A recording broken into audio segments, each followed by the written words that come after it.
എന്റെ ഇപ്പോ 2000 രൂപ എടുക്കാനില്ല. പിന്നെ എന്താ ഉണ്ട്? നുള്ളിപ്പെറുക്കി അവർ 500 രൂപ കാണും. എന്റെ പട്ടിക്ക് വേണം. മര്യാദക്ക് 2000 രൂപ എന്റെ കയ്യിൽ എണ്ണി തന്നില്ലെങ്കിൽ അതിന്റെ പ്രത്യാഘാതകം.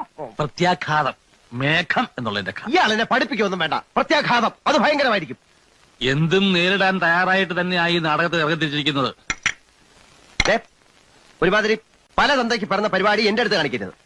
തൽക്കാലം പല തന്തയുണ്ടെന്ന് വിചാരിച്ചേക്കാം. ഇയാള് ഞാൻ പോവാന്ന്. അതെ, കുറച്ച് പതുക്കെ പറഞ്ഞാലും കേൾക്കാം. പിന്നെന്താ ഞെട്ടാത്തത്? സാധാരണ ഇത്ര നിസ്സാര കാര്യങ്ങൾക്ക് ഞാൻ ഞെട്ടാറില്ല. ഓഹോ, പിന്നെ ഞാൻ അങ്ങനെ വെറുതെ പോകുന്നൊന്നും വിചാരിക്കണ്ട. ഈ വിവരം മുഴുവൻ ആ മൂപ്പിലാനെ കണ്ട് ധരിപ്പിച്ചിട്ടാ ഞാൻ പോവും. ഒരു ചാൻസ് കൂടെ തരാം. 250 250 ഉറപ്പിക്കുന്നോ? രണ്ടുപേരോടും കൂടെ ചോദിക്കുന്നത്. എടോ, തനിക്ക് നാണമില്ലേടോ?